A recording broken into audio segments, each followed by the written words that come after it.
Irmãos e irmãs, celebramos no dia de hoje a solenidade da Santíssima Trindade, o mistério mais importante, mais belo e mais profundo da nossa fé. Porque a Santíssima Trindade não é algo sobre Deus, a Santíssima Trindade não é algo que Deus está realizando na nossa vida. Quando nós falamos sobre a Santíssima Trindade, nós estamos dizendo quem Deus é. Comecemos a nossa reflexão refletindo sobre a existência de Deus. Nós vivemos em uma sociedade aqui, esta realidade atinge principalmente os nossos jovens, as nossas crianças, onde parece que significa ser inteligente, ser crítico, ser avançado, negar a existência de Deus. Os pais nem imaginam que muitos dos filhos de vocês passam nos colégios, passam com alguns professores de sociologia, muitas vezes de história, porque parece que acreditar em Deus é coisa para pessoas atrasadas, parece que acreditar em Deus é coisa para pessoas irracionais e para pessoas supersticiosas. Mas eu preciso dizer a vocês que todos nós precisamos acreditar em algo. Nós temos duas opções: ou você acredita em Deus, ou você acredita no universo. O que significa dizer que nós acreditamos em Deus ou acreditamos no universo? É ponto pacífico que tudo aquilo que nós temos não existe desde sempre. É ponto pacífico que um dia a criação surgiu. É ponto pacífico que tudo aquilo que nós vemos em um determinado momento passou a existir. Então nós acreditamos que o universo foi criado por si mesmo, ou nós acreditamos que existe uma inteligência organizadora que organizou tudo aquilo que nós entendemos. Qual é a possibilidade de acreditarmos no universo, como aqueles que negam a existência de Deus? Acreditarmos no universo e negarmos a existência de Deus é a mesma coisa que dizer a cada um de vocês. Este exemplo é de Voltaire, do século XVIII, de uma pessoa que não acreditava em Deus. Tente desmontar o seu relógio, ou desmonte o seu computador, ou desmonte o seu notebook, ou você pode fazer isso com cartas de baralho.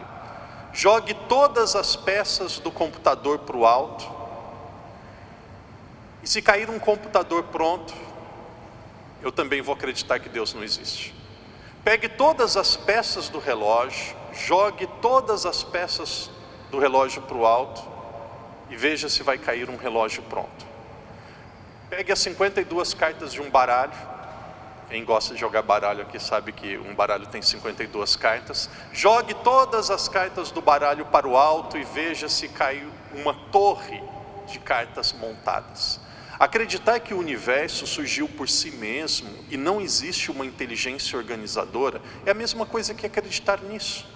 É a mesma coisa que acreditar que tudo surgiu do nada, do acaso.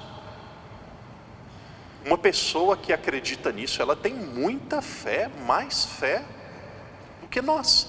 Mas elas têm fé no acaso, no universo, nas coisas. Nós, porém, acreditamos que tudo aquilo que existe, existe porque existe uma inteligência organizadora. E aqui nós podemos dar o nome que nós quisermos. Às crianças da catequese, aos jovens, existe um exemplo filosófico, naturalmente não é uma aula, é só uma reflexão. Existem 5 provas filosóficas de São Tomás de Aquino para dizer da existência de Deus. Vejamos apenas uma delas, a causa causadora. Em Portugal nós usamos a palavra comboio, no Brasil nós usamos a palavra trem. Imagine agora um comboio ou um trem. Ele tem vários vagões. Existe um vagão que ele puxa, mas que ele não é puxado. Senão não existe um comboio, não existe um trem. Nós acreditamos, não se assustem com aquilo que o padre vai dizer agora, que depois eu explico. Nós acreditamos que existe uma causa causadora que não é causada. Padre, agora você deu um nó na minha cabeça, repita. Nós acreditamos que existe uma causa causadora que não é causada. O que significa? Nós acreditamos que existe algo que causou, algo que fez, mas que não foi feito. Nós acreditamos que existe um vagão uma parte do comboio ou do trem que puxa, mas que não é puxado. E esta realidade é Deus. Tudo aquilo que existe, existe porque algo ou alguém mais inteligente a criou. Então é razoável nós acreditarmos na existência de Deus. Porém, apenas acreditar na existência de Deus não é suficiente. E aqui eu gostaria de dizer a cada um de nós, a melhor maneira de nós acreditarmos em Deus não é através de estudos teológicos, filosóficos. A melhor forma de nós acreditarmos em Deus é percebermos aquilo que Ele faz na nossa vida, como que Ele age na nossa vida, como que Ele é sensível, como que Deus é bom, como que Deus nos guia, às vezes através de uma palavra, às vezes através de uma pessoa, às vezes através de uma música. Deus está agindo constantemente, Deus não dorme, Deus não para, Deus está sempre no nosso meio. Deus age, nós temos, e eu acredito, eu não acredito, depois, espero que não tenha ninguém que faça isso, é perigoso alguém recortar só isso que o padre vai dizer agora e colocar depois na internet, vai dizer, o padre não acredita em Deus. E realmente eu não acredito, eu tenho certeza. Eu não acredito, eu tenho certeza. Padre, por que você tem certeza? Porque você estudou muito. Para ser padre é preciso estudar pelo menos 7 anos de universidade, filosofia e teologia, 4 e 3 anos. Não, eu acredito em Deus por aquilo que Ele faz na minha vida. Eu acredito em Deus pela maneira que Ele age na minha vida. Eu acredito em Deus porque Ele não me abandona, porque Ele cuida de mim, porque Deus sabe o que é melhor a cada um de nós. Porém, apenas acreditar em Deus não é suficiente.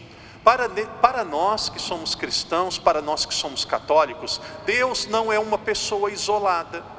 Deus não é sozinho. Deus é uma família. E é este mistério que nós estamos celebrando hoje. Deus é Trindade. Deus, Ele é 3 pessoas, mas é um só Deus. É como na minha família. Na minha família nós temos 4 pessoas.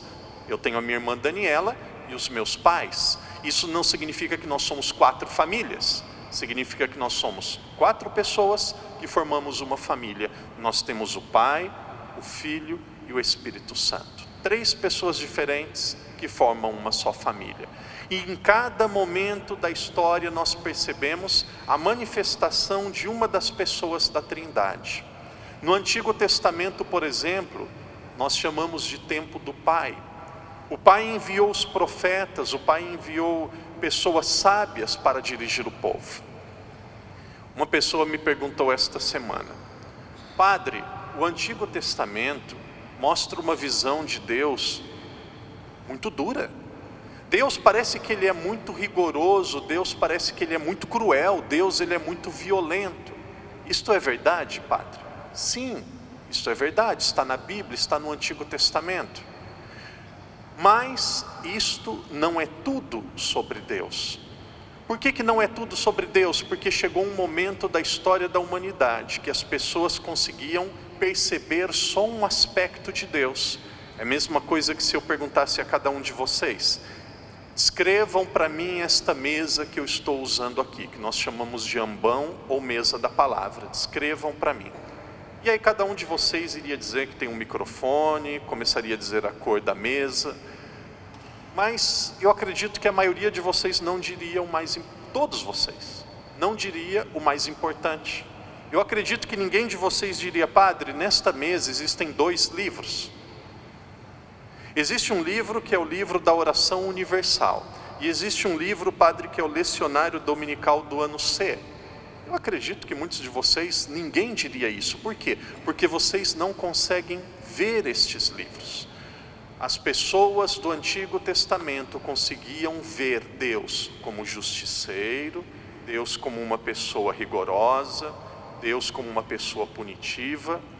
Porém, Deus não era só isso. Então, como que Deus se revelou e Ele mostrou para nós que Ele era muito mais do que isto? E aqui entra a maior beleza do cristianismo. Em um determinado momento da história, Deus se fez gente. Deus se fez gente. Deus veio e habitou no nosso meio. Como que nós conhecemos Deus? Através de Jesus Cristo. Qual que é o pensamento de Deus? É o pensamento de Jesus Cristo. Como que Deus vai se alimentar? Padre, eu fico imaginando como que Deus se alimentaria. Veja como Jesus se alimentou. Padre, eu fico pensando como que Deus faria uma homilia. Veja como Jesus fez uma homilia. Olhando para Jesus Cristo e vendo a ação de Jesus Cristo, nós vemos a ação de Deus. Qual que é a ação de Deus por excelência? Como que Deus costuma se manifestar a cada um de nós? Deus costuma se manifestar de uma forma amorosa, de uma forma bondosa. O Papa Francisco diz: Deus não se cansa de perdoar. Deus não se cansa de cada um de nós. E algumas pessoas podem até querer brigar com Deus. Alguns, não muitos, graças a Deus, muitos até dizem: eu não preciso de Deus, eu não preciso da igreja, e se afastam. Mas com o tempo elas percebem que elas perderam. Com o tempo elas percebem que está faltando algo que pode vir apenas de Deus, que nós precisamos para a nossa felicidade. Uma pessoa sem Deus é um carro andando à noite sem farol, é uma pessoa sem direção. Uma pessoa sem Deus é uma pessoa que acredita que a vida acabará apenas no cemitério. Nós acreditamos em Deus, mas nós acreditamos muito mais do que isto, que Deus é uma família. O padre encerra a reflexão dizendo a cada um de vocês: se Deus é uma família, se Deus é pessoa, nós podemos nos relacionar com Ele. Converse com Deus. Converse com Deus. Relacione-se com Deus. Venha aqui à igreja durante a semana, dobre os seus joelhos, visite a capela do Santíssimo Sacramento. Queridos pais, ensinem os seus filhos a rezar. Cultivemos a amizade com Deus, porque a nossa fé, ela é dinâmica, a fé não é estática. A nossa fé, ela aumenta ou ela diminui. Como que ela aumenta, Padre? À medida que nós nos relacionamos e nos aproximamos de Deus. Peçamos esta graça, não apenas de tentarmos entender Deus, mas de nos relacionarmos com Ele, de nos comportarmos como filhos amados da Santíssima Trindade. Agora em silêncio vamos fazer a nossa oração. Em silêncio vamos pedir por esta graça. A graça de nos relacionarmos com Deus como uma pessoa. Converse agora com Deus. Peçamos que o Divino Espírito Santo, e agora nós vivemos o tempo do Espírito Santo, que o Espírito Santo nos ilumine, nos governe, nos conduza e nos mostre os melhores caminhos para a nossa vida.